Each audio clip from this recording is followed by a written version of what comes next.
Agora sim vamos entrar no nosso segundo encontro, né? Concluímos a primeira etapa do primeiro encontro. Vamos agora falar sobre a origem da regra de Santo Alberto. Como eu disse, eu não vou entrar no mérito da regra. Isso aí é a formação que a gente já recebeu, a formação que a gente vai receber sobre a regra de Santo Alberto. Pediu para o irmão Bruno ler para a gente Efésios 6, do versículo 10 ao 17. Na época de intercessão da renovação carismática, a gente decorava o Magnífica para rezar antes de iniciar a intercessão, e a armadura do cristão também de fazer de cor. Finalmente, irmãos, fortalecei no Senhor pelo seu soberano poder. Revestivos da armadura de Deus para que possais resistir às ciladas do demônio. Pois não é contra homens de carne e sangue que temos de lutar, mas contra principados e potestades, contra os príncipes deste mundo tenebroso, contra as forças espirituais do mal espalhadas nos ares. Tomai, portanto, a armadura de Deus, para que possais resistir nos dias maus e manter-vos inabaláveis no cumprimento do vosso dever. Ficai alerta, a cintura cingidos com a verdade, o corpo vestido com a couraça da justiça e os pés calçados de prontidão para anunciar o Evangelho da paz. Sobretudo, embraçai o escudo da fé, com que possais apagar todos os dardos inflamados do maligno. Tomai, enfim, o capacete da salvação e a espada do Espírito, isto é, a palavra de Deus. Intensificai as vossas invocações e súplicas. Orai em toda circunstância pelo Espírito, no qual perseverai em intensa vigília de súplica por todos os cristãos. E orai também por mim, para que me seja dado anunciar corajosamente o mistério do Evangelho, do qual eu sou embaixador prisioneiro, e que eu saiba pregoá-lo publicamente com desassombro, como é o meu dever. E por que essa passagem para falar da regra de Santo Alberto? Aqui fala sobre um combate espiritual. A regra surgiu ali por volta de 1206, 1214. Por que a gente sabe disso? Porque foi a época do patriarcado de Santo Alberto de Jerusalém. Ele, tendo nesse período sido patriarca, foi nesse período. Não se tem ao certo, não se tem a história da data exata de quando Santo Alberto pegou essa lei, essa regra e promulgou. Havia um combate espiritual ali no Monte Carmelo. Não é confortável você parar para rezar, é sempre um combate espiritual. Mais uma vez, com as distrações do dia a dia. Revestidos da armadura de Deus. Mas como viver isso na prática?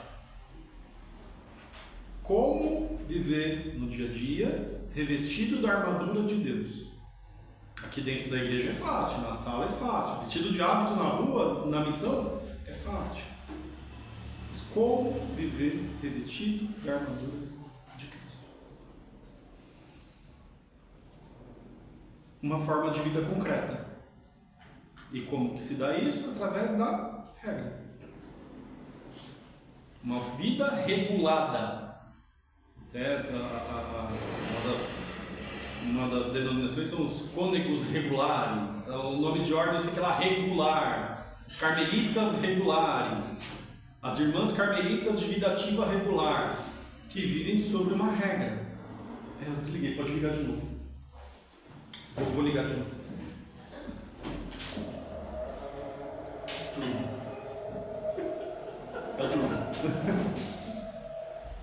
Então, nós temos que ter uma vida regulada, uma regulação. O governo, quando vai emitir uma coisa, ele emite uma regulação, ele emite uma regra. E os carmelitas que viviam ali no Monte Carmelo, no século XII, os homens que se retiraram para o Monte Carmelo, fugido das cruzadas, que não tinham mais razão para viver uma vida de cruzados, se retiraram para o Monte Carmelo, pois lá já haviam cenobitas, uma comunidade de eremitas, né? Uma vez eu achei interessante, vi numa formação a palavra cenobita. O que é cenobita? É uma comunidade, são os monges de uma comunidade de eremitas. São os cenobitas. Resumidamente é isso, tem outro significado que eu não lembro agora. Mas os cenobitas do Monte Carmelo, eles viviam em comunidade, uma comunidade isolada. Eles já viviam ali inspirados pelo profeta Elias, pelo estilo de vida de Elias. Viva é o Senhor em cuja presença eu estou. Então eles já viviam ali para Deus, mas sem uma regra.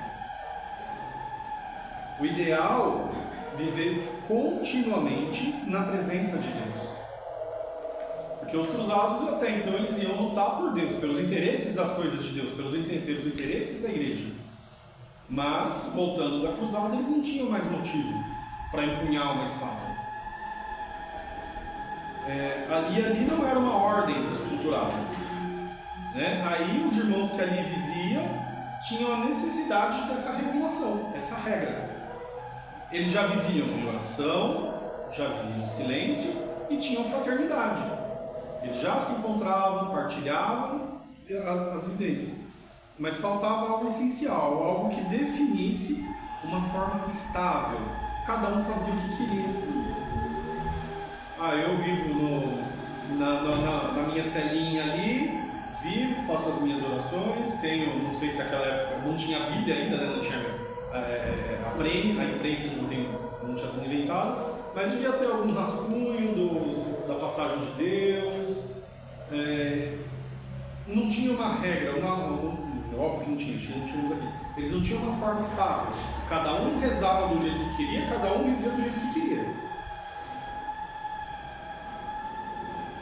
Trazendo para a passagem que foi lida.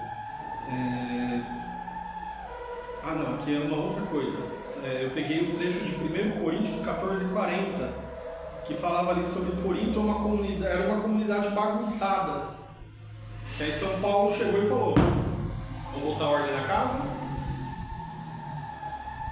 Em Corinto havia fervor? Os corintianos, né? Não. Sim, era uma comunidade fervorosa. Tinha dons espirituais, profecia, línguas. Sim, mas havia desordem. Cada um fazia o que queria. Cada um fazia segundo o próprio impulso. E a comunidade deixava de ser edificada. Por isso, São Paulo orientou: faça-se tudo decentemente e com ordem. Porque, mais uma vez, não adianta eu me decidir, estou trabalhando, comprei meu campo, lá está meu tesouro, estou trabalhando meu tesouro, o dom que Deus me deu está ali, mas eu fazer o que eu quero. Não é isso a vida do carmelita, não é isso a vida do cristão. Por isso que nós temos uma igreja, nós temos a doutrina, temos o magistério e a tradição. A gente não faz o que a gente quer, não seríamos protestantes. Vamos trazer agora aqui para o Monte Carmelo. Era uma realidade diferente, mas o princípio era o mesmo. Havia homens sinceros que buscavam Deus e havia uma vida espiritual real. Mas faltava uma estrutura que sustentasse essa vida ao longo do tempo. Senão ia morrer ali, eles iam morrer e acabou. Eles perceberam algo fundamental. Não bastava ter fervor, não bastava desejar a Deus. Era preciso viver de forma estável. Onde eu acordo todo dia, vamos trazer para a realidade da vida religiosa hoje. As religiosas lá do Carmelo de Abacora acordam 4h30 da manhã. Acordam 4h30 da manhã, sobem no coro. Lá elas têm um momento de silêncio, rezam as laudes, aí depois vai para o ofício das leituras, e vai, depois isso, depois aquilo. Momento de recreio. O recreio é institucionalizado no Carmelo, é uma instituição na regra, eles têm que parar todo dia, de 1 a 2 vezes por dia, não sei. Elas têm que parar para sentar para fazer nada. Faz parte da regra delas, das irmãs. Fazer o que gosta, seja para ler uma leitura que estou com vontade de ler tal livro, vai lá na biblioteca e lê o livro que quer. Uma vez a irmã Ana, minha amiga, ela falou: as irmãs ficam andando de bicicleta dentro do claustro. Um hábito. Um hábito. Como? não me interessa. Mas elas fazem o que elas querem. É o momento de recreação. Tem a recreação regulada. Se quiser deitar embaixo de uma árvore, pode. Então, é viver isso de forma estável. Até eu não fazer nada tem que ser estável. Aí esses eremitas pediram, mais uma vez, né, segundo, eu já vou citar aqui o parágrafo 3º da regra do karma.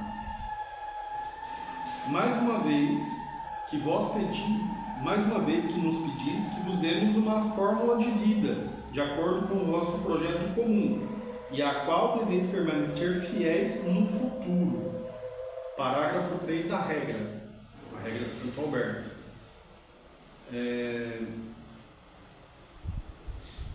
Mas, uma vez que nos pedis que vos demos uma fórmula de vida, de acordo com o vosso projeto comum. Então, a regra chegou semi-pronta para Santo Alberto. Os eremitas falaram, a gente faz isso, a gente acorda, reza, come, dorme, reza, come, dorme, trabalha um pouquinho aqui, trabalha aqui. Então, nem Santo Alberto escreveu aqui. Vós me pedis uma fórmula, de acordo com o vosso projeto comum. Ele pegou o que era comum e falou, é isso. E a qual deveis permanecer fiéis no futuro. Em Corinto, São Paulo organizou a vivência dos dons. No Carmelo, Santo Alberto organizou a vida espiritual. Mais uma vez, ele definiu o que deveria ser feito. Em ambos os casos, tanto em Corinto quanto no Carmelo, Deus agiu. Mas o homem precisava dar forma a essa resposta. Por isso que estamos aqui, a fim de se submeter a uma regra. Nós nos submetemos, é de livre e espontânea vontade. Ninguém me obrigou a estar aqui. Ninguém falou, você vai ser carmelita. Eu, através do meu chamado, discerni, conheci e hoje estou aqui. Sem forma, uma vida espiritual sem forma não se sustenta. O fervor inicia, mas é a forma que sustenta. Acho que é por isso que eu falei tanto de forma aquela época, porque eu já estava pensando aqui no que eu escrevi para esse encontro de hoje. A forma se sustenta. A água fervendo por si só não faz nada, mas se você vai lá, coloca ela para cozinhar, tudo ela vai se assemelhar, vai tomar uma forma. E qual foi o pedido dos carmelitas para Santo Alberto? Uma fórmula de vida, uma regra. Tendo essa necessidade, os eremitas tomam uma decisão fundamental. Não criaram um caminho próprio. Eles poderiam ter chegado lá e falado, já que estamos aqui, vamos escrever a gente. Que hora que a gente vai acordar? Depois, o que a gente faz? Que hora que a gente vai ser nosso almoço, irmão Leandro? Quem que vai ser o cozinheiro? Irmã Sheila, o que você acha melhor para a gente fazer no período da tarde? Não, a regra não é assim, mas não foram eles.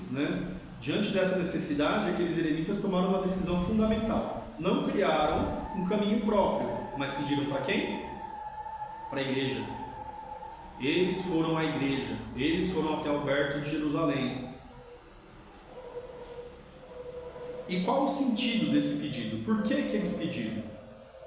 Eles não pediram experiências espirituais. Falaram assim, quero ser que nem Santa Teresa, quero ver o menino Jesus passeando aqui pelo Monte Carmelo, quero ser nem Santa Maria Madalena de Paz, que vai levitar. Não, eles não pediram nenhuma experiência espiritual. Eles pediram uma forma concreta para viver isso. E isso revela uma coisa: a vocação não é vivida isoladamente. Ela é vivida em comunhão com a igreja. Tudo que a gente faz aqui não tem que ser da vontade do prior, da vontade do provincial, da vontade do prior geral, da vontade do papa, da minha vontade. Tem que ser em comunhão com a igreja. O Carmelo faz parte da igreja. O Carmelo não é esta igreja. O Carmelo não é um acessório da igreja. O Carmelo é a igreja. Nós somos a igreja. em Hebreus 13, 17. Obedecei aos vossos superiores e sede-lhes sujeitos, porque velam pelas vossas almas, como quem há de dar conta delas, para que façam isto com alegria e não gemendo, o que não seria vantajoso. Bendito voto de obediência, né? Uma vez numa formação, o padre que nos formava, acho que era postulante na Copa de Assis ainda. O padre falou assim: sabia que o inferno tem casto? Sabia que no inferno tem virgem? Tem virgem que foi para o inferno? Sabia que pessoas muito pobres, que viveram a pobreza no seu estilo mais radical, estão no inferno? Sabe o que não tem no inferno? Obediência. Não adianta você ser pobre, você ser casto e não ser obediente. E quem nos ensina essa obediência? A regra. Não é o prior. O prior não está aqui hoje, mas vou perguntar para ele: prior Valcir, eu devo obediência ao Senhor? Pela regra. Eu devo obediência ao Senhor pela regra. Eu obedeço à regra que o Senhor me manda cumprir.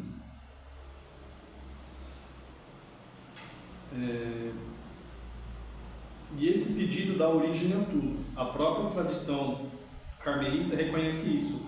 No decreto de promulgação da nossa regra, da Ordem Terceira, lá de 2003, a regra atual, nos diz que a regra de Santo Alberto é um documento carismático que fundamenta a vida dos carmelitas, seja qual for, mas especificamente para nós, irmãos terceiros.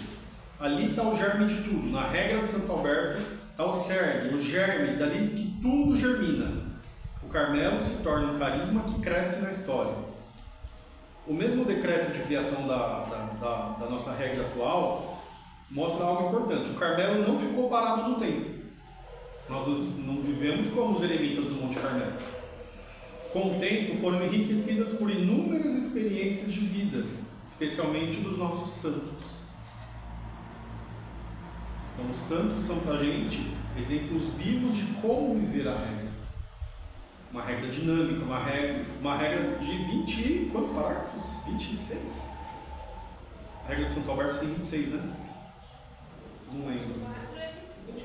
24? Por aí. Mas uma regra de vida com 24 parágrafos. E uma regra que se renova a cada dia, nos transforma a cada dia. A regra nasceu no Carmelo primitivo, mas continua viva na igreja, sendo aprofundada ao longo dos séculos, chegando até nós, aqui hoje, nessa sala, nós leigos. Essa formação que está aqui é porque a regra manda. Aí entra mais uma vez: eu estou aqui por obediência ao prior, obediência à regra. A regra nos obriga a ter formação. Mais uma vez, dentro do decreto de promulgação, a Ordem Terceira tem sua própria regra, que permite uma harmonia no ideal carmelita com a realidade dos que vivem no mundo. Mais uma vez, daqueles 24 parágrafos foram criados mais outros inúmeros para interpretar aquela regra primitiva para o nosso dia a dia de hoje. Aquele pedido dos eremitas, aqueles primeiros eremitas que chegaram lá até Santo Alberto, está aqui hoje, para a gente tentar entender o que eles pediram. Hoje nós vivemos essa mesma regra adaptada à nossa condição de leigos. A iniciativa partiu deles e continua sendo um convite para nós. Nós somos convidados a viver essa regra. Mais uma vez, ninguém obrigou, ninguém está aqui. Foi um convite, um chamado, uma inquietude, a brisa leve que nos trouxe até aqui. A regra não é imposta, ela é buscada como um caminho de fidelidade a Deus. A regra não é imposta, ela é buscada como um caminho de fidelidade, uma fórmula de fidelidade, uma receita de fidelidade. Se eu ontem, vou falar do meu bolo, hoje estava bom.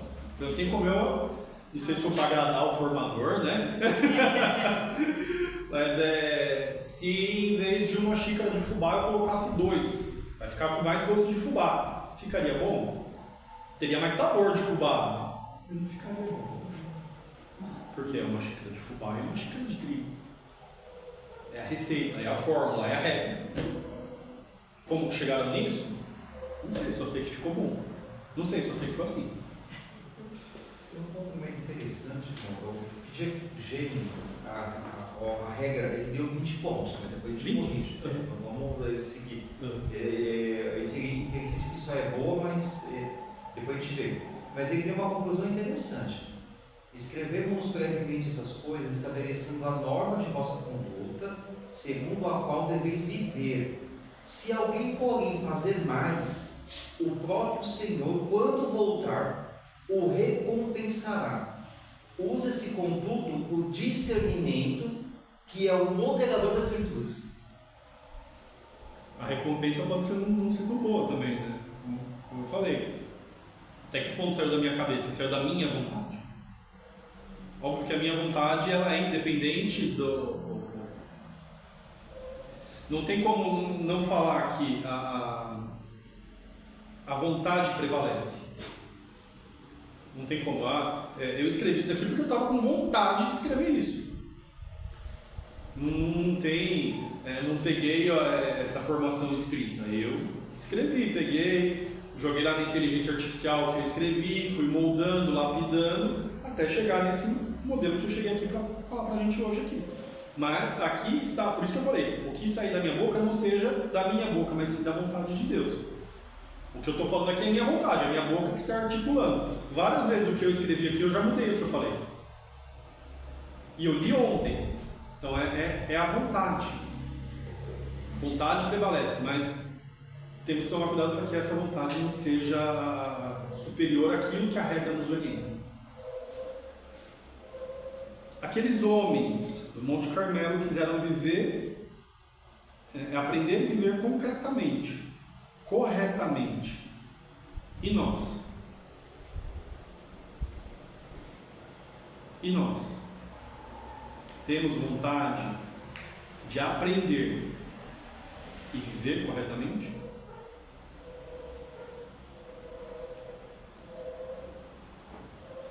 Queremos viver por vocação, por aquele chamado inicial, mas a gente aceita ser formado, a tomar a forma? O chamado existiu, estamos todos aqui. Todos, Nossa Senhora, Deus nos chama, Nossa Senhora nos mostrou, e estamos aqui. Mas a gente aceita ser formado? Aceita tomar essa forma a qual nos está sendo sugerida? Uma coisa que eu sempre falo também, nós estamos aqui para tomar uma forma, estamos ali numa forja, mas quem não aceita tomar forma, se deforma. O que não toma forma, se deforma. Aí o mestre da forja ou vai descartar aquele material, ou ele vai tacar no fogo de novo, para depois voltar no começo e martelar, até tomar forma. Ou você é um metal tão ruim que não aceita forma alguma, até que ele fala que não é aqui, tem outro projeto para você, ou simplesmente descartar.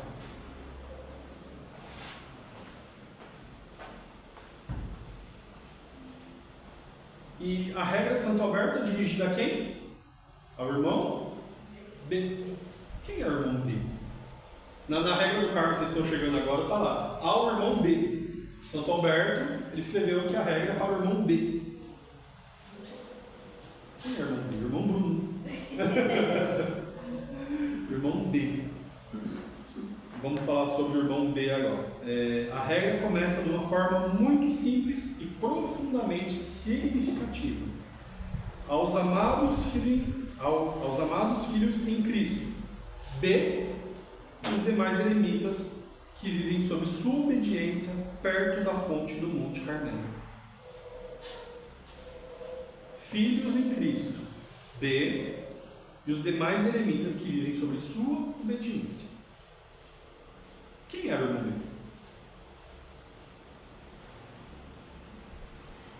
Ninguém nunca soube, não tem história.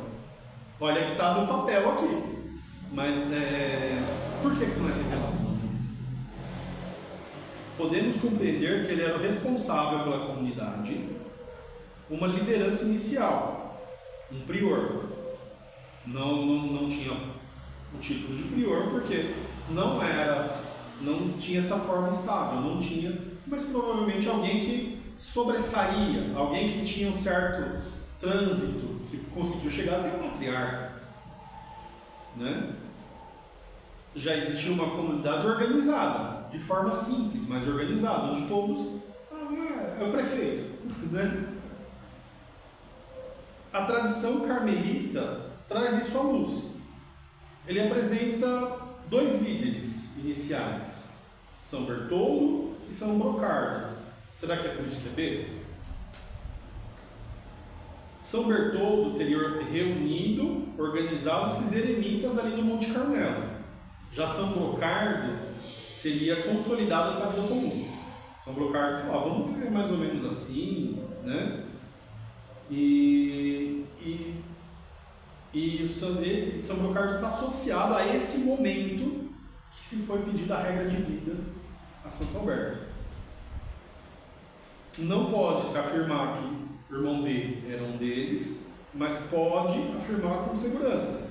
Havia uma comunidade real, uma liderança concreta e havia, acima de tudo, uma busca sincera de viver o Evangelho.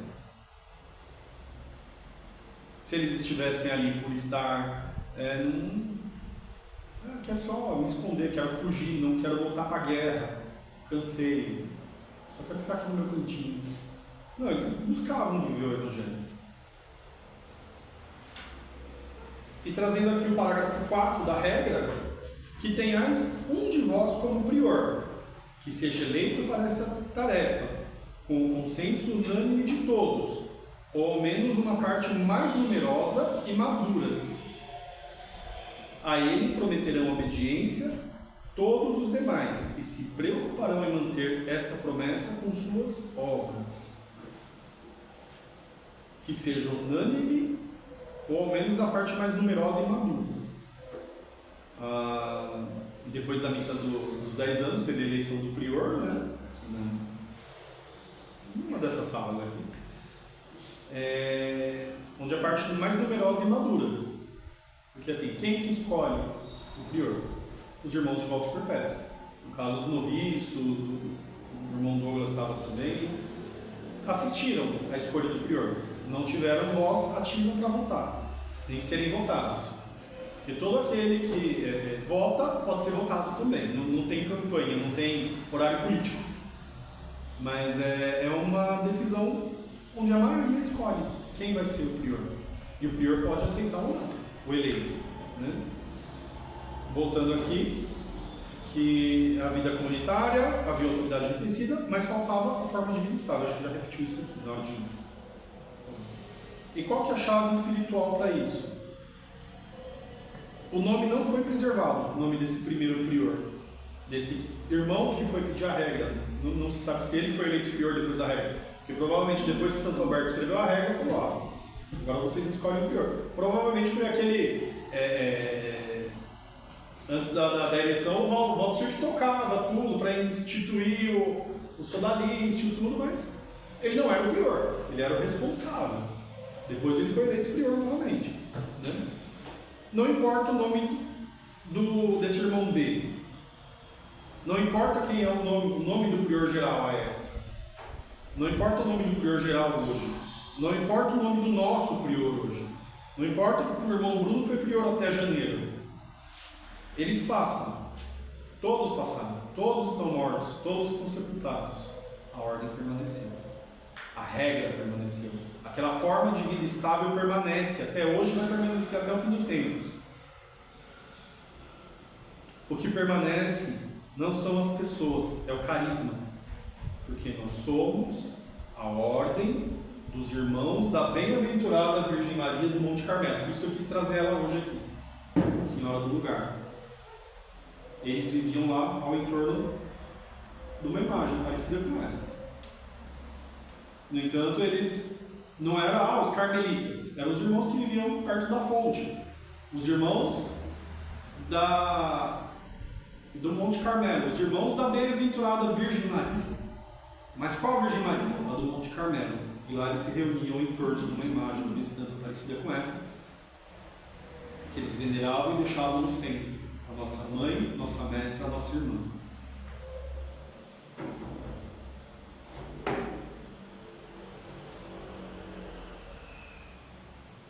E isso não deve diminuir a autoridade dos priores, porque o fato deles passarem a ordem permanecer.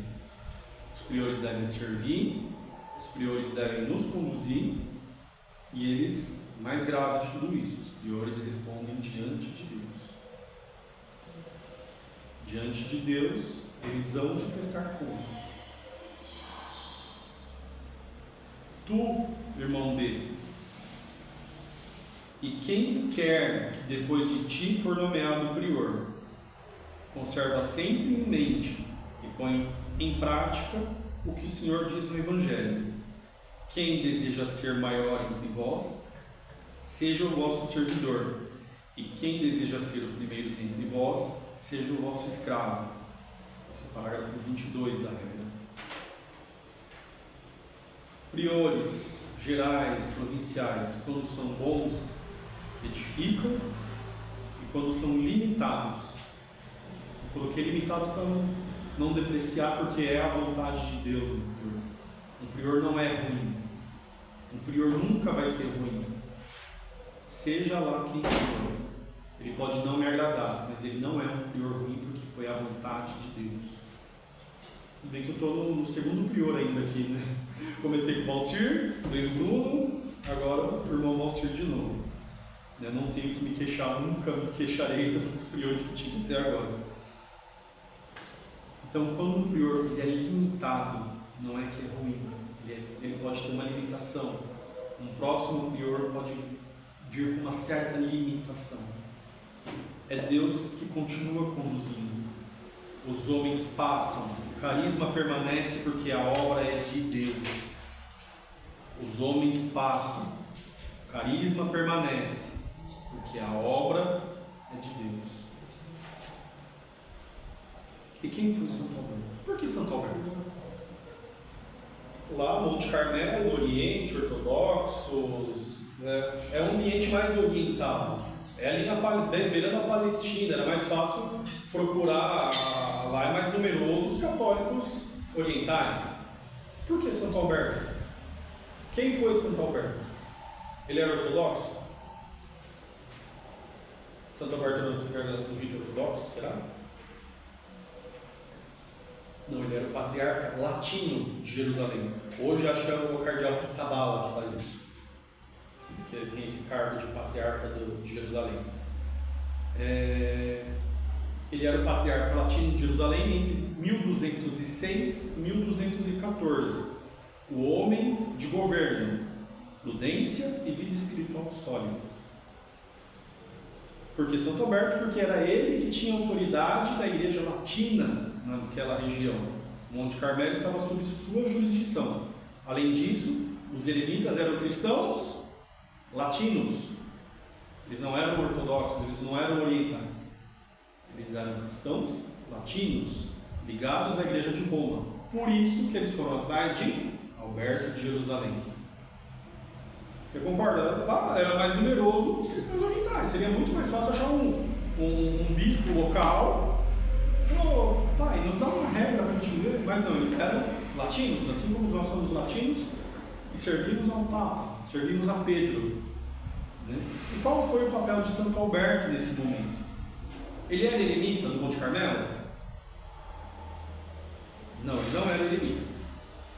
Ele tinha lá a cátedra dele e tudo. Ele foi escolhido por Deus para dar forma naquele início. E ele responde ao pedido, organizando a vida daqueles homens que ali viviam, estruturando aquilo que já viviam. Eles já viviam. A regra não surge como um projeto teórico. Vamos montar um projeto de vida. Ela nasce dentro do período concreto da história sobre a autoridade de um patriarca, em resposta a uma necessidade real. Entre 1206 e 14, Deus usou o homem da igreja para dar forma a um carisma que atravessaria e atravessa séculos. Há 800 anos, 814, 812 anos, essa regra existe. Santo Alberto não inventou nada, ele não fez nada de novo. Ele organizou o que já existia numa forma baseada em oração contínua, vida fraterna, obediência e disciplina. E coloca tudo isso no centro da regra. Muitas vezes, de diversas maneiras, os santos padres estabeleceram como cada um, qualquer um que seja o estado de vida, a que pertença ou fora a regra do carmo parágrafo 2. Muitas vezes, de diversas maneiras, os santos padres estabeleceram como cada um, qualquer que seja o estado de vida a que pertença ou forma de vida tem escolhido, deve viver no obséquio de Jesus Cristo e servi-lo fielmente com o coração puro e reta consciência. E é nesse parágrafo que nasceu a identidade carmelita. A confirmação e o desenvolvimento desse carisma. Está acabando. A igreja reconheceu esse caminho, a igreja reconheceu essa forma. E com o tempo, a ordem se desenvolve e chegou até nós, leigos. 1400, não lembro quando, mas século XV, Beato João Sorré, prior geral, conseguiu com o Papa Nicolau V a bula que liberou os leigos. A regra da ordem terceira afirma, isso daí está lá no preâmbulo da regra. A regra de Santo Alberto é como uma fonte da qual jorra o carisma do Carmelo. A regra de Santo Alberto é como uma fonte da qual jorra o carisma do Carmelo. Sempre que a gente estiver com sede, com dúvida, como dito, são 20 e poucos parágrafos, dá para ler. Parágrafos não, frases, dá para ler rapidinho e ali está a fonte do carisma. Ou seja, tudo que somos nasceu dessa regra. No manual de formação que eu recebi para preparar tudo isso, lá reforça que o Carmelo surge como uma forma de viver o Evangelho em comunidade no meio do povo. Não é algo isolado. Nós não devemos nos isolar do mundo. É algo que caminha dentro da igreja. Nós temos que caminhar com a igreja. A regra nasceu porque homens quiseram viver o Evangelho de verdade, não de forma genérica, mas de uma forma concreta. E isso começou lá no século XIII e continua hoje. O processo formativo vai nos ensinar que a formação deve levar à capacidade de viver a vocação. Viver a vocação, não só conhecer. Mais uma vez, conhecer a vocação. Nós somos todos chamados à santidade. Catequese, primeiro dia, né? Catequese de adulto. Qual é a vocação do cristão? Santidade! A regra nasce quando os homens deixaram de viver uma fé genérica. Decidiram viver para Deus com disciplina e fidelidade. Acho que uma das palavras que eu mais repito aqui é fidelidade. Né? Então, a bendita obediência. E como aplicar isso? Como viver essa regra no cotidiano? A regra não foi feita para o Monte Carmelo. A regra foi feita para a vida. Porque eu podia pegar igual as tábuas da lei. Deus escreveu os 10 mandamentos e entregou para Moisés. Se Moisés tivesse pendurado na parede, gente, Deus mandou, está aqui, pronto, cada um fizesse o que quisesse. Santo Alberto nos deu a regra. A gente pode colocar, deixar ela bonitinha. No dia do noviciado a gente recebeu a regra, podia estar lá numa estante guardadinho, bonitinho. De vez em quando eu vou lá, abro, tiro o pó. É só isso a regra? A regra é uma moldura? A regra é um livro? A minha vida é a regra. A sua vida é uma regra.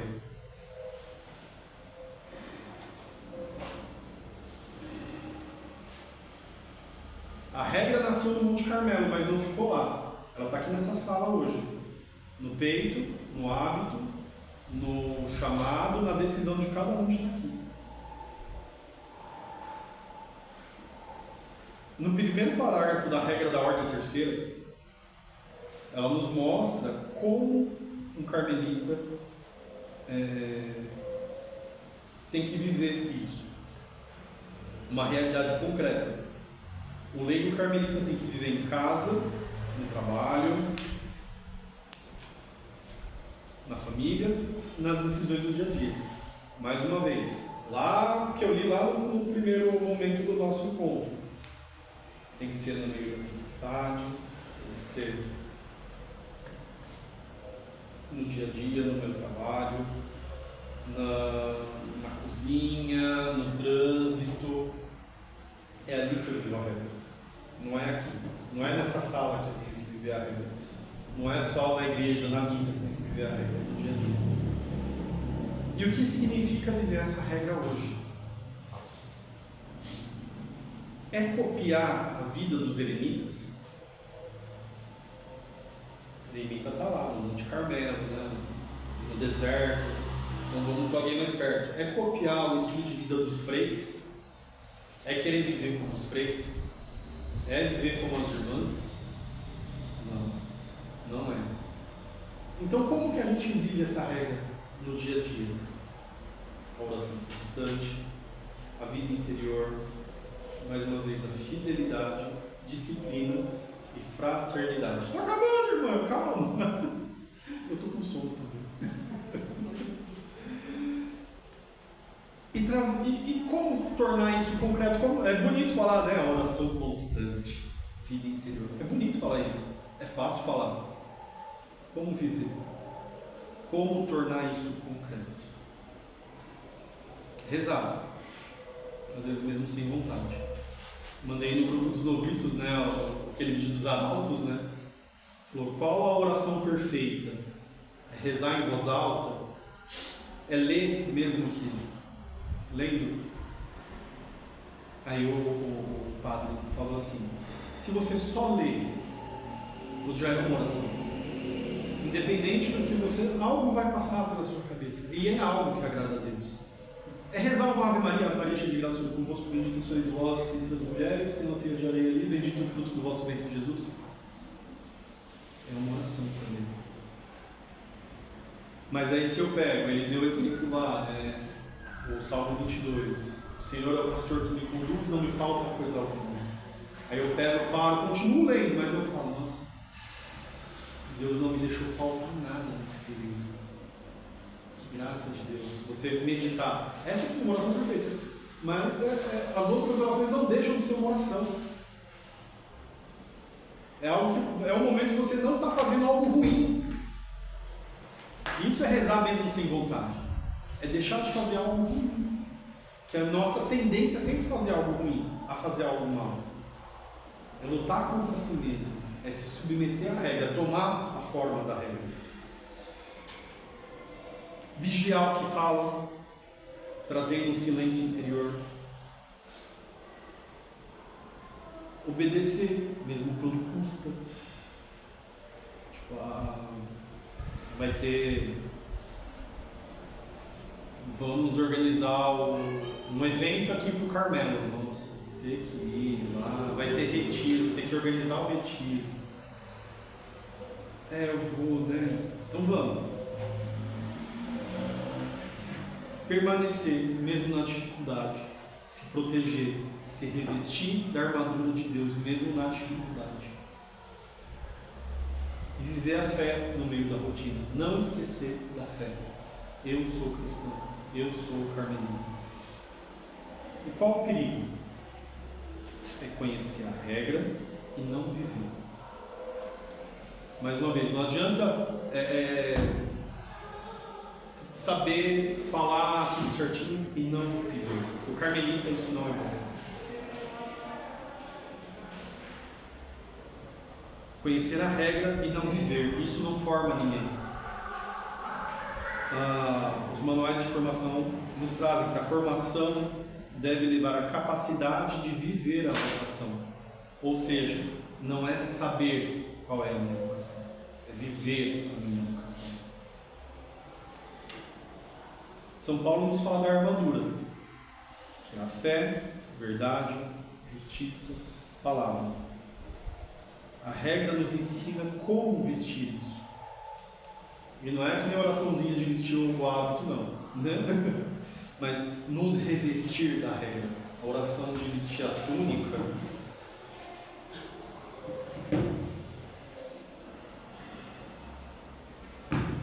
Revesti-me, meu Deus, dos santos hábitos religiosos, a fim de que apareça diante de vós, tal como meu hábito e profissão o pedem.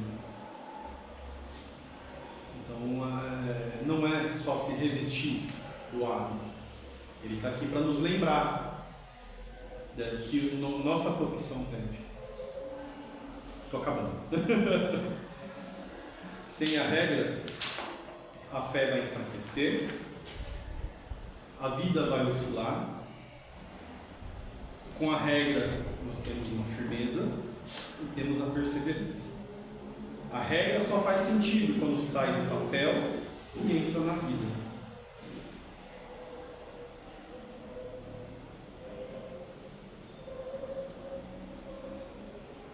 Eu estou vivendo em verdadeiro obséquio a Jesus Cristo, que é o que nos pede a regra. Consumo-me de zelo pelas coisas do Senhor dos Exércitos. A minha vida está sendo consumida pelas coisas de Deus, pelo que não passa, ou estou deixando me levar pelas coisas que passam? Minha vida é realmente orientada por Cristo ou pelas minhas vontades? A minha oração é constante ou depende do meu estado de ânimo? A oração que eu faço é constante ou depende muito do meu humor, de como eu acordei, de como eu estou indo me deitar? Eu aceito ser formado? Eu aceito ser martelado pela forja do Senhor? Ou escolho apenas aquilo que me agrada? Eu permaneço fiel? Estou sendo fiel àquela decisão que eu tomei no nosso primeiro encontro? Ou eu estou tropeçando e desistindo diante de certas dificuldades? No dia a dia, quando eu encontro uma dificuldade, eu esqueço de tudo. Obséquio não é um sentimento. Viver em obséquio de Cristo. Nas primeiras formações do irmão Ademir, quando falava que o carisma do carmelita é viver em obséquio de Cristo, eu ficava pensando, viver em obséquio, viver em favor de Cristo. Como fazer isso? Com o tempo a resposta vem. É uma vida entregue. As mínimas coisas às coisas maiores. Do meu respirar, do meu acordar, do meu trabalhar, do meu descansar. Tudo tem que ser para Deus. O Carmelo não precisa de pessoas que saibam a regra. O Carmelo precisa de pessoas que vivam a regra.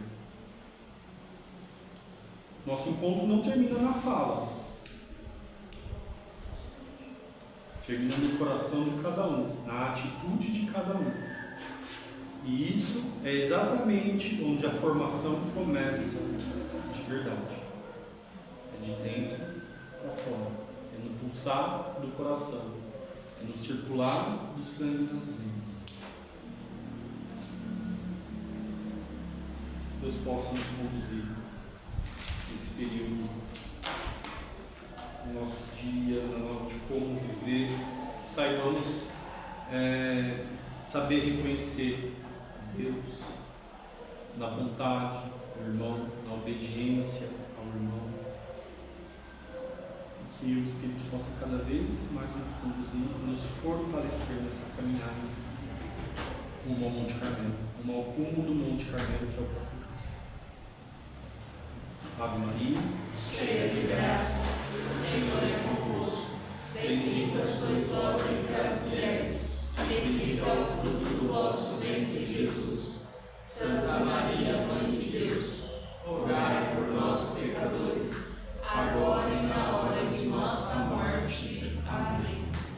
flor do Carmelo, videira florida, brilho do céu, virgem que deu à luz. Mãe gentil, mas que não conhece o homem, seja favorável aos carmelitas, estrela do mar, raiz de Jessé, brotando uma florzinha, nos faça estar contigo para sempre, sofrendo. Entre espinhos cresce o lírio, guarda as mentes puras e fragilizadas, sede protetora. Armadura dos que lutam, furiosos em guerra, estenda a proteção do escapulário. Por incertezas, sábia é a decisão, por adversidades, sempre consolo generoso. Mãe doce, Senhora do Carmelo, encha teu povo de alegria, onde quer que vás. Chave e porta do paraíso, faz-nos ser guiados, Mãe, à glória coroada.